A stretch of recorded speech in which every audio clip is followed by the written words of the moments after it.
ഈ പെൺകുട്ടിയെ പറ്റി ഞാൻ കേട്ടിട്ടുണ്ട്, ഒരിക്കലും മറ്റേ കണ്ടിട്ടുണ്ട്. അത് പക്ഷെ 10-17 വർഷം മുമ്പും കണ്ട. എന്നാലും ഇപ്പോഴും അതേ ഫോട്ടോ വയ്ക്കണമെന്നുണ്ടെങ്കിൽ അത് വയ്ക്കാം. ഹരിക്ക് ജീവിതത്തിൽ പല പെൺകുട്ടികളുമായിട്ടും പലതരത്തിലുള്ള അടുപ്പങ്ങൾ ഉണ്ടായിരുന്നിരിക്കാം. എന്നാൽ ഈ പെൺകുട്ടിയെ പറ്റി അയാൾ പലപ്പോഴും എന്നോട് പറഞ്ഞിട്ടുണ്ട്. പുള്ളിക്ക് അങ്ങോട്ട് വല്ലാത്തൊരാകർഷണം തോന്നിയിട്ടുള്ള ഒരേ ഒരു പെണ്ണു ഇത് തന്നെയാ. അയാൾക്ക് ശരിക്കും അവളെ ഭാര്യയാക്കണമെന്നുണ്ടായിരുന്നു. പിന്നെ എന്തുകൊണ്ടാണ് നടന്നില്ല? അതെനിക്കറിയില്ല, പറഞ്ഞിട്ടില്ല, ഞാൻ ചോദിച്ചിട്ടുമില്ല. അതൊരു പേഴ്സണൽ സീക്രട്ടായിട്ടാ എനിക്ക് തോന്നിയിട്ടുള്ളത്. ആരാ ഇവര്? കംപ്ലീറ്റ് ആയിട്ട് ഫിലിമിലാകുന്നതിന് മുമ്പ് ഹരി കുറെ കാലം ഒരു കോളേജ് ലെക്ചറായിരുന്നു. A very smart English lecturer. അന്ന് അവിടെ പുള്ളിയുടെ ഡിപ്പാർട്ട്മെന്റിൽ ട്യൂട്ടറായിട്ട് വന്നു ചേർന്ന ഈ കുട്ടി പാർവതി. ഈ സ്ത്രീ ഇപ്പൊ ഏത് കോളേജിലാണ് വർക്ക് ചെയ്യുന്ന അറിയാം? അവരിപ്പോ അധ്യാപികയല്ല, ഒരു ആശ്രമത്തിലെ സന്യാസിനിയാണ്. പൂർണ്ണാനന്ദ മിഷന്റെ ആശ്രമത്തിൽ. അവരുടെ ടെർമിനോളജി അനുസരിച്ച് ബ്രഹ്മചാരിണി. എവിടെ പോയി അന്വേഷിച്ച ഡീറ്റെയിൽസ് കിട്ടും? അതിപ്പോ അവരുടെ ഹെഡ് ഓഫീസിൽ തന്നെ തിരക്കണം. തമിഴ്നാട് ബോർഡറിനടുത്ത് എവിടെയോ ആണത്. അവിടെയാണ് അവരുടെ പ്രധാന ആശ്രമം. മിക്കവാറും ഇവരും അവിടെ തന്നെ കാണും. സീനിയർ മെമ്പറല്ലേ? ഉണ്ട്. പക്ഷെ അവരിപ്പോൾ പാർവതിയല്ല, ഭഗിനി സേവാമയി. അങ്ങനെ അവരെ പറ്റി പരാമർശിക്കാൻ പാടുള്ളൂ. വാട്ട് എവർ ഇറ്റ് ഈസ്, അവരെ ഒന്ന് വിളിക്കണമല്ലോ. എന്തിനാണ് എന്നതിനെ പറ്റി എനിക്ക് കൂടി ഒരു സൂചന കിട്ടിയിരിക്കണം. അത് നേരിട്ട് പറയാനുള്ള കാര്യമാണ്. നിങ്ങൾ ഒരു പോലീസ് ഓഫീസറാണ്. ഐഡന്റിറ്റി കാർഡ് ഞാൻ കണ്ടു. I am convinced too. പക്ഷേ ഒരു പോലീസ് ഓഫീസർ ആയതുകൊണ്ടോ പോലീസ് ഐ ജി തന്നെ ആയതുകൊണ്ടോ ഒരു വ്യക്തിക്ക് ഇതുപോലെ പാവനമായ ഒരു ആശ്രമത്തിന്റെ വ്യവസ്ഥകൾ മുഴുവൻ അറിഞ്ഞുകൊള്ളണമെന്നില്ല. അതിന് ഞാൻ നിങ്ങളെ ബ്ലെയിം ചെയ്യുകയുമല്ല. Please don't think like that. അല്ല, എന്ന് പറഞ്ഞാല് ഈ ആശ്രമത്തിന് അതിൻ്റെതായ ചില ഡിസിപ്ലിൻസ് ഉണ്ടായി. ഇവിടെയുള്ള അന്തേവാസികളുടെ എല്ലാ ചെറിയ ചലനങ്ങൾ പോലും മഠാധിപതി എന്ന നിലയ്ക്ക് ഞാൻ അറിഞ്ഞേ നടക്കുകയുള്ളൂ. അവരെ സംബന്ധിക്കുന്ന എന്തും എന്നോട് അന്വേഷിച്ചാൽ മതി. അപ്പൊ ഭഗിനി സേവാമയുടെ പ്രോഗ്രാംസിന്റെ ഡീറ്റെയിൽസും സ്വാമിജിയോട് ചോദിച്ചാൽ മതി. മതിയല്ലോ. എന്നാൽ ഈ കഴിഞ്ഞ മാസം 18-ാം തീയതി, അതായത് ജാനുവരി 18-ന് ഭഗിനി സേവാമയി ത്രൂ ഔട്ട് ഈ ആശ്രമത്തിൽ തന്നെ ഉണ്ടായിരുന്നുവെന്ന് സ്വാമിജിക്ക് ഗ്യാരണ്ടി തരാൻ കഴിയുമോ? അതിന് പ്രോഗ്രാം നോട്ട്സും ലെഡ്ജറും മറ്റും നോക്കേണ്ടി വരും. എങ്കിൽ നോക്കൂ.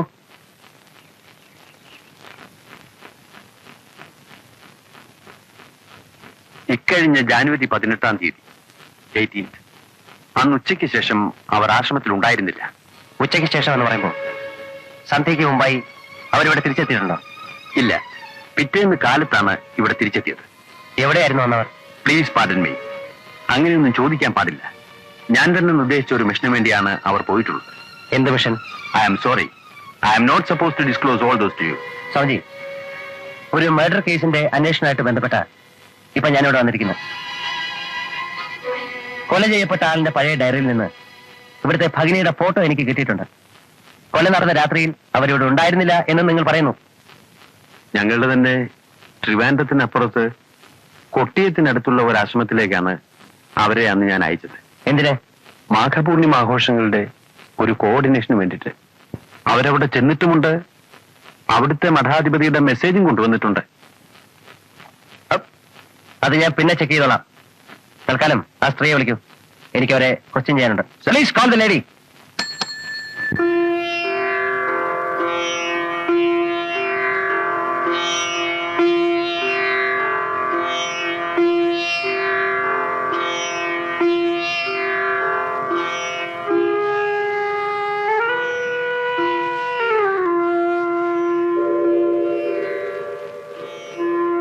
ഇരിക്കൂ. സ്വാമിജിക്ക് ഒന്ന് അപ്പുറത്തേക്ക് നിൽക്കാം.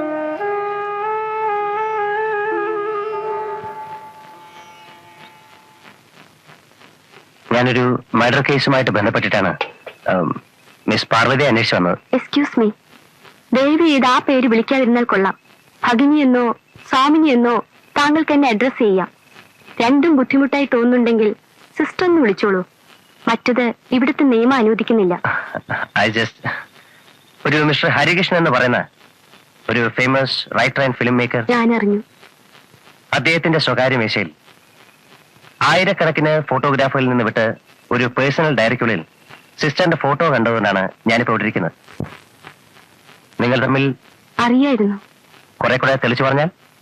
ഞങ്ങൾ ഒന്നിച്ച് കുറച്ചു കാലം ഒരു കോളേജിൽ വർക്ക് ചെയ്തിരുന്നു. അതല്ലാതെ നിങ്ങൾ തമ്മിൽ... ഞാൻ പറഞ്ഞല്ലോ, ഞങ്ങൾക്ക് പരസ്പരം അറിയായിരുന്നു. അതല്ല ഞാൻ ഉദ്ദേശിച്ചത്. ഒരു ആശ്രമത്തിന്റെ അറ്റ്മോസ്ഫിയർ വെച്ച് ഇങ്ങനെയൊക്കെ ചോദിക്കാനും പറയാനും പാടുണ്ടോ എന്ന് എനിക്കറിയില്ല. ബട്ട് അറിയേണ്ട കാര്യങ്ങൾ അറിഞ്ഞല്ലേ പറ്റൂ. അതുകൊണ്ട് ചോദിക്കുകയാണ്, നിങ്ങൾ തമ്മിൽ കുറച്ച് കൂടുതൽ അടുപ്പമുണ്ടായിരുന്നു എന്ന് ഞാൻ അറിഞ്ഞു. 17 കൊല്ലത്തിനപ്പുറത്തെ ഒരു പ്രത്യേകതരം എക്സ്പീരിയൻസും കുറെ പ്രത്യേകതരം ദിവസങ്ങളും. അതിനെപ്പറ്റി ഇപ്പൊ തിരക്കുന്നത് വേണ്ടി വന്നതുകൊണ്ടല്ലേ? നിങ്ങൾ അറിഞ്ഞത് കുറേയൊക്കെ ശരിയാണ്. അതുമായിട്ട് ബന്ധപ്പെട്ടിട്ടാണോ സിസ്റ്റർ ഇങ്ങനൊരു ജീവിതത്തിലേക്ക് വഴിതിരിഞ്ഞ്? എന്ന് വേണമെങ്കിലും പറയാം. പിന്നീട് നിങ്ങൾ തമ്മിൽ കണ്ടിട്ടുണ്ടോ? ഇല്ല. ഹരികൃഷ്ണൻ എപ്പോഴെങ്കിലും ഇവിടെ വന്നിട്ടുണ്ടോ ഈ ആശ്രമത്തിൽ? ഇല്ല. സിസ്റ്റർ എപ്പോഴെങ്കിലും അദ്ദേഹത്തെ കാണാൻ ശ്രമിച്ചിട്ടുണ്ടോ? ഇല്ല. അപ്പൊ കണ്ടിട്ടേ ഇല്ല? ഇല്ല. അദ്ദേഹം മരിക്കുന്നവരെ? ഇല്ല. മരിച്ചതിന് ശേഷവും? ഇല്ല. ഈ പറഞ്ഞ ദിവസം, അതായത് ജനുവരി 18-ാം തീയതി, നിങ്ങൾ കുട്ടിയത്തുള്ള ആശ്രമത്തിലേക്ക് തന്നെയാണോ പോയത്? അതെ. ആ രാത്രി അവിടെ തന്നെ ആയിരുന്നു കഴിഞ്ഞത്? അതെ. അതിനവിടെ രജിസ്റ്റർ ഉണ്ട്. Thank you. ഞാൻ അത് അവിടെ ചെക്ക് ചെയ്തോളാം. Sorry for the disturbance.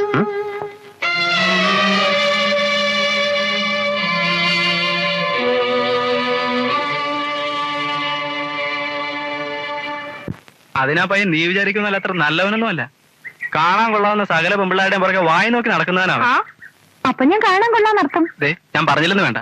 അവൻ കഞ്ചാവ് അടിക്കും, ഡ്രിങ്ക്സ് കഴിക്കും, ഈയുടെ ഹെറൈനും തുടങ്ങിയിട്ടെന്ന് തോന്നുന്നുണ്ട്. നിങ്ങൾ എന്തൊക്കെ പറഞ്ഞാലും ആ പയ്യൻ ആള് സ്മാർട്ടാ. I like him. എന്തൊരു കയ്യില് ഡീസന്റാ. എന്നും പറഞ്ഞിരുന്നു. ഒരു ദിവസം കാണാൻ കുട്ടി പോലും അറിയാതെ കുട്ടി അവന്റെ വലയെ കിടക്കുന്നത്. അത്രയ്ക്കും മിടുക്കനാണെങ്കിൽ അവന് ഭയങ്കര കംഫർട്ടബിൾ ആയിരിക്കുമല്ലോ. I will prefer that. അപ്പൊ ബാക്കിയുള്ളവൻ ഇത്രയും കാലം 8 കാലം മാതിരി വല കെട്ടി ഉണ്ടായിക്കൊണ്ടുവന്നത്? മേക്ക് യുവർ വല ബെറ്റർ, സ്ട്രോങ്ങർ. പഠിച്ചിട്ടില്ലേ? സർവൈവൽ ഓഫ് ദ ഫിറ്റസ്റ്റ് എന്നാ പ്രമാണം. ഇല്ല, സാർ അതൊന്ന് പറഞ്ഞാ കൊള്ളാം. ഫിറ്റസ്റ്റ് എന്ന് പറഞ്ഞാൽ ഏത് സെൻസിലാണെന്ന് കൂടെ വേണ്ടില്ലേ? പബ്ലിക് ആയിട്ടാണ് പോലെയാടി പോലെ പരിപാടി. സാർ, ഇതെന്റെ വൈഫാണ് സാർ. ആണോടി? അല്ല സാർ. പിന്നെ ഈ കുറച്ചു നാളായിട്ട് എപ്പോഴും എന്റെ പുറകെ വായി നോക്കി നടക്കുന്ന ഒരുത്തനാ സാർ. നീ മിനിയാന്ന് ഇതേ സ്പോട്ടിൽ ഏതാണ്ട് ഇതേ നേരത്തെ വേറൊരു പെണ്ണുമായിട്ട് വർത്താനം പറഞ്ഞോണ്ടിരിക്കുന്നുണ്ടല്ലോ. ഉള്ള കഞ്ഞി പാറ്റിയിടരുത്, പറഞ്ഞേക്കാം. ബാക്കിയുള്ളവൻ കഷ്ടപ്പെട്ട് പോട്ടെ. ആശാൻ കേസ് അന്വേഷിച്ച് അവസാനം ഇപ്പൊ ലേറ്റസ്റ്റ് ആയിട്ട് ഒരു കുരുക്കി പോയി ചാടിക്കൊടുത്തുന്ന തോന്നുന്നത്. അന്വേഷണം ഒരു പെണ്ണിൽ നിന്ന് വേറൊരു പെണ്ണിലേക്ക് സ്ലിപ്പായി ഇപ്പൊ അതൊരു ജാക്കി സ്ഥാനത്തിൽ പോയി ഉടക്കി നിൽക്കുക. പുള്ളിക്കാണെങ്കിൽ അവളോട് ഉള്ളിൽ ഭയങ്കര പ്രേമവും. ഇന്നലെ രാത്രി മുഴുവൻ കക്ഷി എന്നോട് അവളുടെ ബ്യൂട്ടിയെ പറ്റി പറഞ്ഞ് ബോറടിക്കായിരുന്നു. അത് ക്ലീൻ. ഇൻവെസ്റ്റിഗേഷൻ മൂത്ത് കുറ്റവാളിയെ കയ്യെ കിട്ടുമ്പോ കുറ്റവാളി ഇൻവെസ്റ്റിഗേറ്റിംഗ് ഓഫീസറും തമ്മിൽ ഡീണ്ടിങ്. ചേട്ടനെ കാണട്ടെ, ഞാനിട്ട് വാരുന്നുണ്ട്. അയ്യോ, അതൊന്നും ചെയ്തോളല്ലേ. ഞങ്ങൾ തമ്മിൽ എല്ലാം പറയും. എന്ന് വെച്ച് ഞാനത് പുറത്താരോടെങ്കിലും പറഞ്ഞു എന്നറിഞ്ഞാൽ പുള്ളിക്ക് ചിലപ്പോൾ അത് ഇഷ്ടപ്പെട്ടില്ലെന്ന് വരും. ഓ, സപ്പോസ് ചേട്ടന്റെ സ്ഥാനത്ത് നിങ്ങളാണെന്നിരിക്കട്ടെ, ഒരു പോലീസ് ഓഫീസർ. ഇതുപോലൊരു കേസ് കൈ കിട്ടിയെന്നും വെക്കുക. അന്വേഷിച്ച് വരുമ്പോ ഒടുവിൽ കൽപ്പിട്ട് ഞാനാണ് തെളിഞ്ഞതായിട്ട് ഇമാജിൻ ചെയ്യും. അപ്പൊ എന്ത് ചെയ്യും? എന്ത് ചെയ്യുന്നു?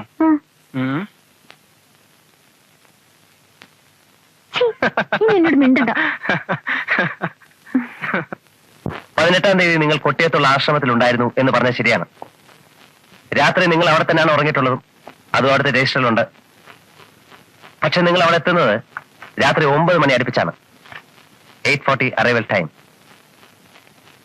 ഇവിടെ നിന്ന് ഉച്ചയ്ക്ക് 2 മണിക്ക് പോയി എന്ന് പറയുന്നു. 2 മണിക്ക് ഇവിടെ നിന്ന് ഇറങ്ങിയാൽ നിങ്ങൾ നോർമൽ കോഴ്സിൽ 5 മണിക്ക് അവിടെ എത്തണം. ഏറിയാൽ 6. വഴിയിൽ ബസ് കേടായെന്നോ ആക്സിഡന്റ് ആയെന്നൊക്കെ പറയാൻ തുടങ്ങിയാൽ എനിക്ക് പിന്നെ ട്രാൻസ്പോർട്ട് ഓഫീസിൽ കയറി ഇറങ്ങി അതും വെരിഫൈ ചെയ്ത് കണ്ടുപിടിക്കേണ്ടി വരും. കൂടുതൽ മെനക്കെടുത്തണമെന്നില്ലെങ്കിൽ ഞങ്ങൾ കള്ളം പറയില്ല എന്ന് പ്രതിജ്ഞ എടുത്തിട്ടുള്ളവരാണ്. അത് ഞങ്ങളുടെ നിയമാവലിയിലെ ഒരു പ്രധാന നിബന്ധനയാണ്. വഴിക്ക് അങ്ങനൊരു ട്രാഫിക് പ്രോബ്ലം ഉണ്ടായിട്ടില്ല. അങ്ങനെയാണെങ്കിൽ വൈകുന്നേരം 5 മണി മുതൽ രാത്രി 9 മണി വരെ സിസ്റ്റർ എവിടെയായിരുന്നു എന്ന് പറയേണ്ടി വരും. You will have to explain that absence. Postmortem report അനുസരിച്ച് സന്ധ്യയ്ക്ക് 6 മണിക്കും രാത്രി 8 മണിക്കും ഇടയിലാണ് ഹരികൃഷ്ണന്റെ മർഡർ നടന്നിട്ടുള്ളത്. 6-നും 9-നും ഇടയ്ക്കുള്ള ആ സമയം, ആ ക്രൂഷ്യൽ 3 മണിക്കൂർ സിസ്റ്റർ എവിടെയായിരുന്നു എന്ന് പറഞ്ഞേ നോക്കൂ. അതെന്റെ ഒരു പേഴ്സണൽ അഫെയർ ആണ്. പറയാൻ നിവൃത്തിയില്ല.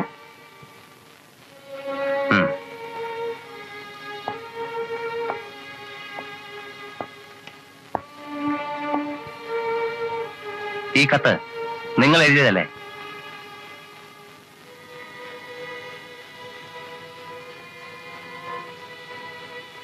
അല്ലേ? അല്ല. പക്ഷേ ആ കൈയക്ഷരം ഭഗനിക്കറിയാമല്ലോ.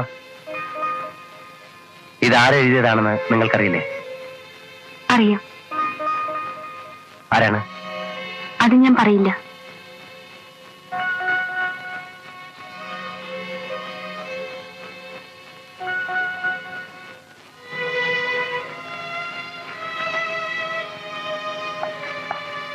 ഈ ചപ്പൽ നിങ്ങളുടെ അല്ലേ? അല്ല, ഞങ്ങൾ ഇത്തരം ചപ്പൽസ് ഉപയോഗിക്കാറില്ല. പക്ഷേ ഈ ചെരുപ്പ് നിങ്ങൾ എവിടെയോ കണ്ടിട്ടില്ലേ?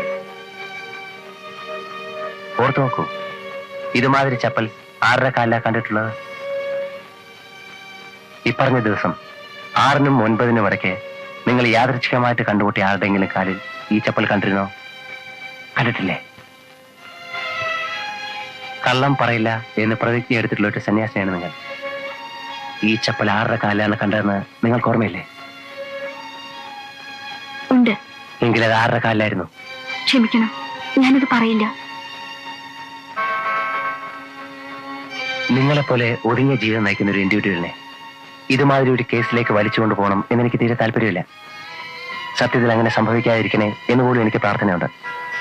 കൊല നടന്ന മുറിയിൽ നിന്നും സറൗണ്ടിങ്സിൽ നിന്നും കിട്ടിയതാണ് ഈ ചപ്പലും പിന്നെ ഒരു കർച്ചീഫും ഞാൻ കൊണ്ടുവന്നിട്ടുണ്ട്. പ്ലീസ്, എന്നെ ഇത് കാണിക്കണമെന്നില്ല. ഇത് രണ്ടും ആരുടേതാണോ ആ ആളാണ് കൊലയാളി എന്നുള്ള വ്യക്തമാണ്. അത് ആരുടേതാണെന്ന് നിങ്ങൾക്കറിയാം. അറിഞ്ഞിട്ട് നിങ്ങൾ അത് ഒളിക്കുന്നു. ഡിസിസീവായ അന്നത്തെ ആ 3 മണിക്കൂർ നിങ്ങൾ എവിടെയായിരുന്നു എന്ന ചോദ്യത്തിനും കറക്റ്റായിട്ടൊരു മറുപടി പറയുന്നില്ല.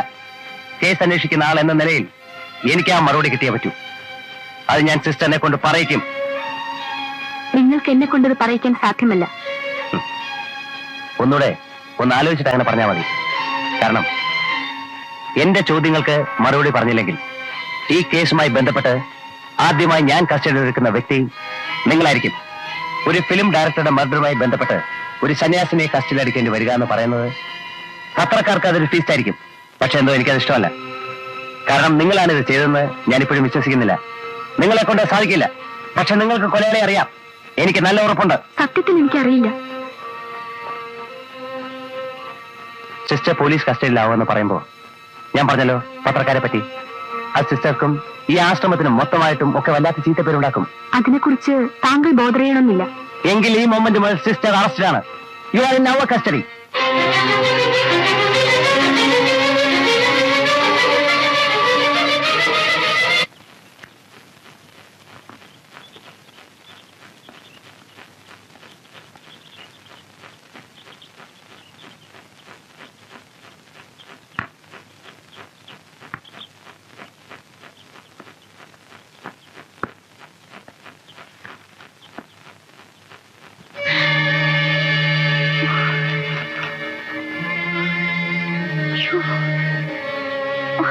അമ്മേ, ഇത് കണ്ടോ?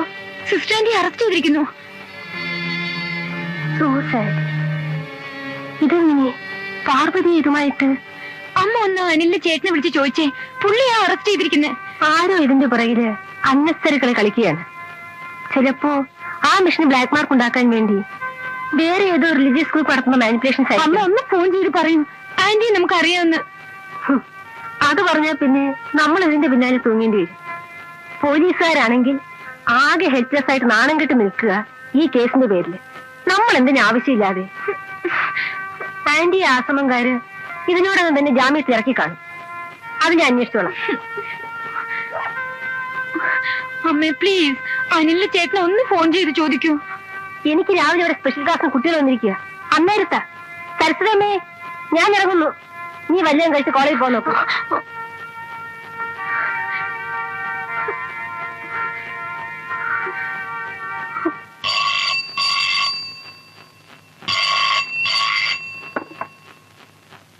ഹലോ. ഹലോ, യെസ്, ശില്പയാണ്. ഞാനിത് ആരാന്ന് വിചാരിച്ചു. അനി ഇവിടെ ഇല്ലല്ലോ. അവന്റെ ഇപ്പൊ കോളേജിലേക്ക് ഇറങ്ങിയിട്ടുള്ളൂ. ഓ, ചേട്ടനവിടെ കാണോ? ആര്, ഞാനോ? എന്തേ, ഞാനും പുറത്തിറങ്ങാൻ തുടങ്ങായിരുന്നു. എന്താ കാര്യം, പറഞ്ഞോളൂ. എനിക്ക് വേണ്ടി ഒരു 10 മിനിറ്റ് വെയിറ്റ് ചെയ്യോ? എനിക്ക് ചേട്ടനെ കണ്ടൊരു കാര്യം സംസാരിക്കാനുണ്ട്. ബുദ്ധിമുട്ടാവോ? ഞാൻ ഉടനെ വരാം. പെട്ടെന്ന് വരണം. അതെ. കുട്ടി ആ ആശ്രമത്തിൽ പോയിട്ടുണ്ടോ? ഇല്ല. പിന്നെ എങ്ങനെ അവരുമായിട്ട് പരിചയം? സിസ്റ്ററിന്റെ അമ്മയുടെ ഫ്രണ്ടാണ്. ഫ്രണ്ട് എന്ന് പറയുമ്പോ? അമ്മയ്ക്ക് ആകെയുള്ള ഒരേ ഒരു ഫ്രണ്ട് എന്ന് പറയാവുന്നതും സിസ്റ്റർ ആന്റി തന്നെയാ. ആന്റി എനിക്ക് നന്നായി അറിയാം. അവരെ ഇത് സംശയിക്കുന്ന പോലും ക്രൂവലാണ്. അത്രയ്ക്ക് പാവാ സിസ്റ്റർ ആന്റി. പക്ഷെ തെളിവുകൾ മുഴുവൻ അവർക്കെതിരാണ് കുട്ടി. മർഡർ നടന്ന സ്ഥലത്ത് നിന്ന് കിട്ടിയ സാധനങ്ങൾ ആരുടേതാണെന്ന് അവർക്കറിയാം. പക്ഷെ അത് ആരുടേതാണെന്ന് പറയാൻ അവർ കൂട്ടാക്കുന്നില്ല. അതെന്തോ, പക്ഷേ ആ മനുഷ്യനുമായിട്ട് ആന്റിക്ക് യാതൊരു കണക്ഷനും ഇല്ല. ഒരു കണക്ഷനും ഇല്ല. എനിക്കറിയാം. കുട്ടിക്ക് അതെങ്ങനെ അറിയാം? എനിക്കറിയാം. ഹരികൃഷ്ണന് ഒരുപാട് സ്ത്രീകളുമായിട്ട് പല വിധത്തിലുള്ള ബന്ധങ്ങളുണ്ടായിരുന്നു. കാണാൻ ഭംഗിയുള്ള സ്ത്രീകൾ അയാൾക്കൊരു വീക്ക്നെസ് ആയിരുന്നു. ഒന്നുമില്ല. നിങ്ങൾ വല്ലതും കണ്ടിട്ടുണ്ടോ? ഞാൻ കണ്ടിട്ടില്ല. ആരും ഒന്നും കണ്ടിട്ടില്ല. എല്ലാവർക്കും എല്ലാം അറിയുകയും ചെയ്യാം. മഞ്ഞപത്രങ്ങൾ എഴുതി വിടുന്നത് അതുപടി റിപ്പീറ്റ് ചെയ്യാം. നിങ്ങളെല്ലാം, നിങ്ങളും എന്റെ അമ്മയും എന്റെ ഫ്രണ്ട്സും എല്ലാം. അദ്ദേഹം അതൊന്നും ആയിരുന്നില്ല. He was so great, gentle. കുട്ടിക്കും അയാളെ അറിയാമായിരുന്നോ? അറിയാമായിരുന്നു. എങ്ങനെ? പണ്ട് മുതലേ അറിയാമായിരുന്നു. പണ്ട് മുതലെന്ന് പറയുമ്പോ? നേരിട്ട് പരിചയപ്പെടുന്നതിനൊക്കെ വളരെ മുമ്പ് തന്നെ ഞാൻ അദ്ദേഹത്തിന്റെ ഒരു ഫാനായിരുന്നു. അദ്ദേഹത്തിന്റെ ബുക്കുകൾ, ഫിലിമുകൾ എല്ലാം എനിക്ക് എന്നും കാണാപ്പാടമാണ്. കഴിഞ്ഞ വർഷം അദ്ദേഹം താമസിക്കുന്ന ഈ സിറ്റിയിലേക്ക് അമ്മയ്ക്ക് പ്രൊഫസറായി പ്രൊമോഷൻ ട്രാൻസ്ഫർ ആയിട്ട് വന്ന ആ ദിവസം തൊട്ട് എന്റെ ഏറ്റവും വലിയ ആഗ്രഹമായിരുന്നു അദ്ദേഹവുമായി ഒന്ന് പരിചയപ്പെടണമെന്ന്.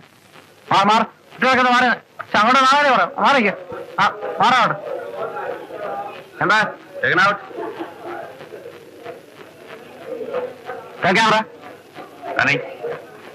മരച്ചിലെവിടെയെങ്കിലും വെച്ച് കൂട്ടിക്കൊടുമായിരിക്കും. എവിടെയെങ്കിലും വെച്ച് കൂട്ടിത്തൊടുമായിരിക്കും. ഒരേ തടിയിൽ നിന്ന് പോകുന്നത് കൊണ്ട് നിവൃത്തിയില്ലല്ലോ. ഓടിമാറാൻ പറ്റുമല്ലോ. ആ ഡയലോഗ് ഒന്ന് പറഞ്ഞു കൊടുക്കുകയും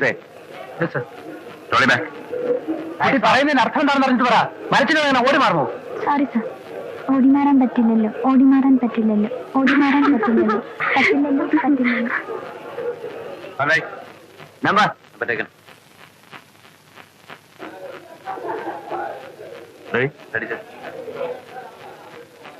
ക്യാമറ മരച്ചില്ലകൾ എവിടെയെങ്കിലും വെച്ച് കൂട്ടിത്തൊടുമായിരിക്കാം. ഒരേ തടിയിൽ നിന്ന് ചെന പൊട്ടിപ്പോകുന്നത് കൊണ്ട് അവയ്ക്ക് വരെ നിവൃത്തിയില്ലല്ലോ. ഓടിമാറാൻ പറ്റില്ലല്ലോ. ശരി, ചെയ്യാൻ പാടുള്ള തെറ്റാണ് ഞാൻ ചെയ്തത്. അത് അക്സെപ്റ്റ് ചെയ്യാൻ തയ്യാറുമാണ്. തെറ്റ് ചെയ്തെന്ന് ഞാൻ പറഞ്ഞില്ലല്ലോ. അച്ഛൻ അതൊരു വലിയ ഇഷ്യൂ ആക്കിയെന്നല്ലേ ഞാൻ പറഞ്ഞുള്ളൂ. അമ്മാവൻ അങ്ങനെയൊക്കെ പറയും. മൂപ്പർക്ക് പണ്ട് എന്നെ കണ്ടുകൂടാ. ശ്രീയേട്ടനെല്ലാം കളി. ഓക്കെ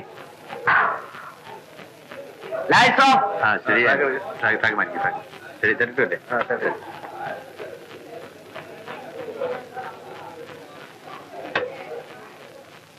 നീ ചൊല്ലു.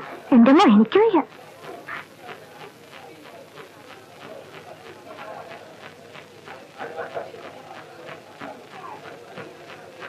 Excuse me, sir.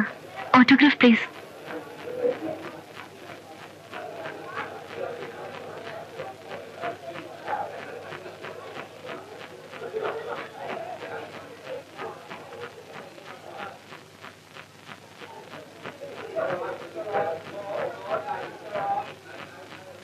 എന്താ കുട്ടിയുടെ പേര്? ശില്പ.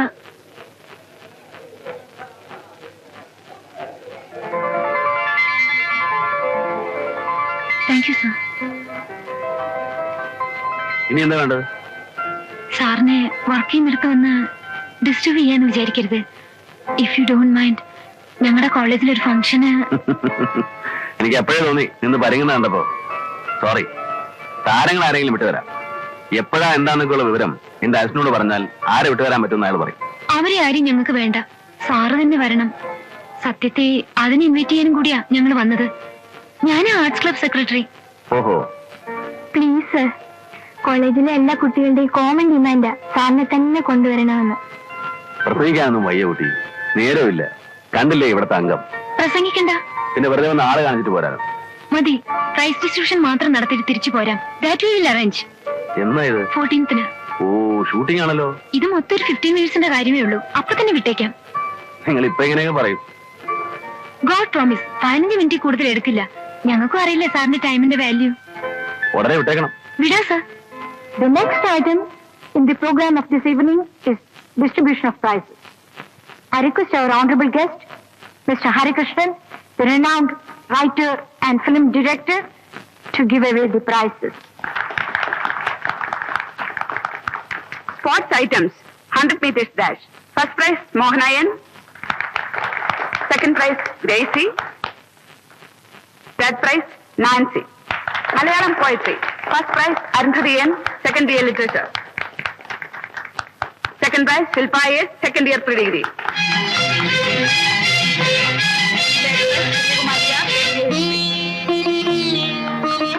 Short story competition. First prize, Shilpa S. Second prize, Lekha Binayak.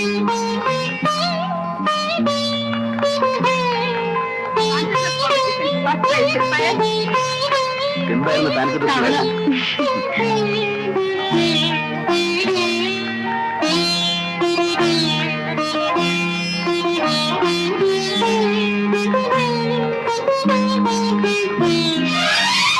Overall championship, Shilpa S.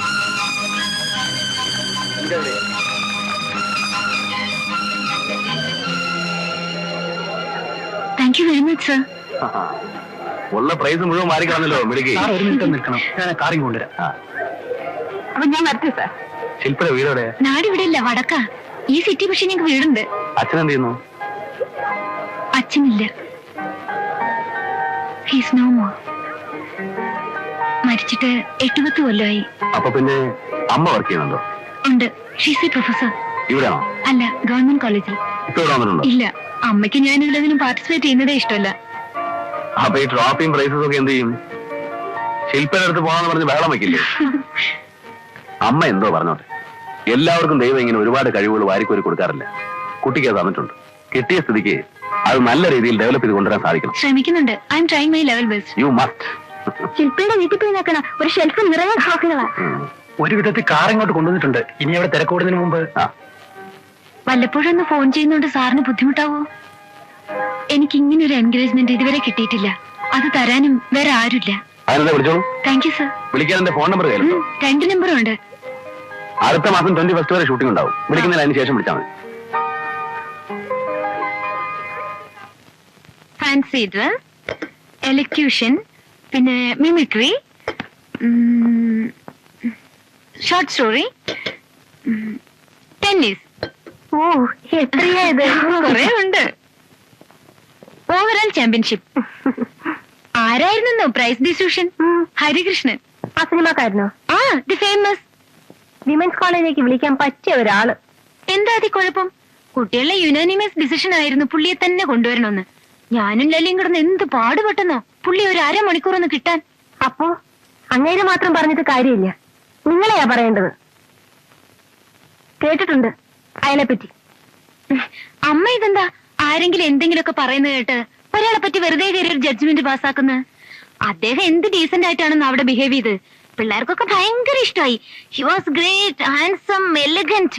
എന്നെ പുള്ളിക്ക് ഭയങ്കര ഇഷ്ടമായി. ഡീറ്റെയിൽസ് ഒക്കെ ചോദിച്ചു. എന്നിട്ട് എല്ലാം പറഞ്ഞു. അമ്മയെ പറ്റി പറഞ്ഞു. എന്ത് പറഞ്ഞു? കണ്ടോ കണ്ടോ അമ്മയുടെ പേടി കണ്ടോ? കണ്ടാ തോന്നും പുള്ളിക്കാരൻ ഇപ്പൊ അമ്മയുടെ ഫോൺ നമ്പർ തപ്പിപ്പിടിച്ച് വിളിച്ചു കളയെന്ന്. എന്തിനാ നീ ആവശ്യമില്ലാതെ മറ്റുള്ളവരോട് ഇതൊക്കെ പറയാൻ പോകുന്നത്? സ്ട്രേഞ്ചേഴ്സിനോട് എങ്ങനെ പെരുമാറണമെന്ന് ഇത്രയായിട്ടും അറിഞ്ഞുകൂടാ. അയ്യോ അമ്മേ, ഞാൻ ആർട്സ് ക്ലബിന്റെ സെക്രട്ടറിയാ. എന്ന് പറഞ്ഞു ഞാൻ എന്തോ ഭയങ്കര മണ്ടത്തരം കാണിച്ച മട്ടില്ല അമ്മയുടെ വർത്തമാനം. എന്റെ എത്രയോ നാളത്തെ ഒരു അംബീഷൻ ആയിരുന്നോ പുള്ളിയുമായിട്ടൊന്ന് സംസാരിക്കാന്നുള്ളത്. അതിന്ന് സാധിച്ചു. തന്നെയല്ല, ഇപ്പൊ നടക്കുന്ന ഷൂട്ടിംഗ് കഴിഞ്ഞാ പുള്ളിക്ക് ഫോൺ ചെയ്തോളാനും പറഞ്ഞു. ഒരു കാര്യം ഞാൻ പറഞ്ഞേക്കാം, നടന്നു. അയാൾക്ക് ഫോൺ ചെയ്യാനൊന്നും നിൽക്കണ്ട. നിങ്ങളെപ്പോലുള്ള വട്ടു പെൺപിള്ളേർക്ക് അയാൾ വലിയവനായിരിക്കും. ഒന്നാമത് സിനിമാക്കാരൻ. പൊതുവെ ഒരു സിനിമാക്കാരനെ പറ്റിയും അത്ര നല്ല അഭിപ്രായമില്ല. ഈ മനുഷ്യനെ പറ്റി പ്രത്യേകിച്ച്. നീ വളരെ ഇന്നസെന്റ് ആയിട്ടായിരിക്കും അയാളോട് സംസാരിക്കുന്നത്. പക്ഷെ അയാളുടെ ഇന്റൻഷൻസ് അങ്ങനെ ആയിക്കൊള്ളണമെന്നില്ല. ഓ, അത് മനസ്സിലാക്കാനുള്ള ബുദ്ധിയൊക്കെ എനിക്കുണ്ട്. അങ്ങനെ വല്ലതും ഉണ്ടെന്ന് തോന്നിയാ അപ്പൊ ആ റിലേഷൻ കട്ട് ചെയ്യാനും എനിക്കറിയാം. നിന്നോട് ഞാൻ പറയുന്ന അനുസരിച്ചാ മതി. വെറുതെ പേര് ചീത്തയാക്കാൻ നോക്കണ്ട. മേലാൽ അയാൾക്ക് ഫോൺ ചെയ്യാനും പറഞ്ഞരുത്. എന്താ വിളിച്ചാല് ഞാൻ വിളിക്കും. അന്ന് ഞാൻ നിന്റെ പ്രൈസ് മേടിക്കലും ആർട്സ് ക്ലബിലെ എക്സ്ട്രാ ആക്ടിവിറ്റീസ് മുഴുവൻ അവസാനിപ്പിക്കും.